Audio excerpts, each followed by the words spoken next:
Hello, ഇന്ന് നമ്മൾ ഒരു അടിപൊളി ചിക്കൻ കറി ആയിട്ട് ഉണ്ടാക്കാൻ വേണ്ടി പോണത്. അപ്പോൾ അതിനായിട്ട് പാൻ ചൂടായാൽ വെളിച്ചെണ്ണ ഒഴിക്കാം. അതിനായി വേണ്ടിയത് 4 വലിയ സവാള ചെറുതായിട്ട് അരിഞ്ഞത്, കുറച്ച് കറിവേപ്പില, 2 പച്ചമുളക്, പിന്നെ ഇഞ്ചി വെളുത്തുള്ളിയും ചതുക്കിയത്. ഇനി അതിലേക്ക് ആദ്യം തന്നെ വെളുത്തുള്ളി ചതുക്കിയത് ഇട്ട് കൊടുക്കാം. എന്നിട്ട് നന്നായിട്ട് ഇളക്കി കൊടുക്കാം. വെളുത്തുള്ളി നന്നായി ഇളക്കിയ ശേഷം കരിഞ്ഞു പോകരുത് കേട്ടോ. അതിനുശേഷം അതിലേക്ക് കുറച്ച് കറിവേപ്പില ഇട്ട് കൊടുക്കാം. ഇനി ഇതിലേക്ക് നമ്മൾ അരിഞ്ഞു വെച്ച സവാള ഒന്നായിട്ട് ഇട്ട് കൊടുക്കാം. സവാള ഇട്ട് കൊടുത്തതിന് ശേഷം നന്നായി ഇളക്കാട്ടോ. നന്നായി ഇളക്കിയതിന് ശേഷം പിന്നെ നമ്മൾ അതിലേക്ക് ഞാൻ കല്ലുപ്പാണ് ഇട്ട് കൊടുക്കുന്നത്. കുറച്ച് കല്ലുപ്പ് ഇട്ടിട്ട് പിന്നെ നന്നായിട്ട് മിക്സ് ചെയ്യാം. അതിനുശേഷം നമുക്കൊന്ന് അടച്ചു വെച്ച് വേവിക്കണം കേട്ടോ. ഉള്ളി ഒന്ന് വാടിയെന്ന് കണ്ടാൽ നമ്മൾ അതിലേക്ക് ഇനി നമ്മൾ അരിഞ്ഞു വെച്ച പച്ചമുളകും ഇഞ്ചിയും ഒക്കെ ചേർത്ത് കൊടുക്കാം കേട്ടോ.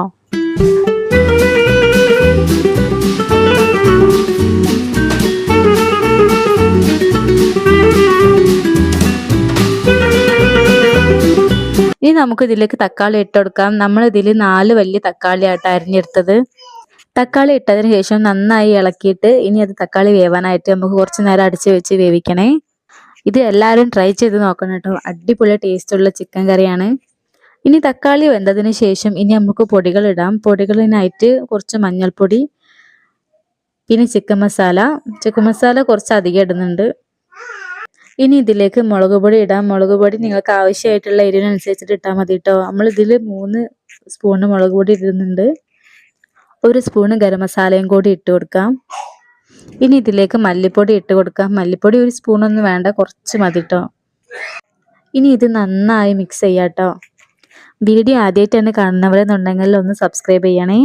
ഇനി ഇതിലേക്ക് കുറച്ച് മല്ലിച്ചപ്പും പുതിനയും ഇട്ട് കൊടുക്കാം കേട്ടോ.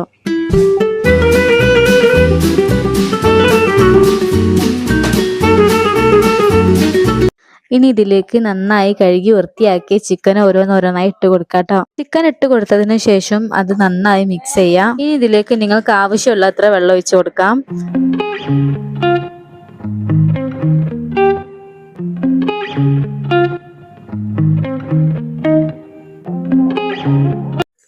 ഇനി ചിക്കൻ ഒന്ന് വേവുന്നതിനായിട്ട് തീയൊന്ന് ലോ ഫ്ലെയിമിൽ ഇട്ടിട്ട് അടച്ചു വെച്ച് വേവിക്കാം കേട്ടോ.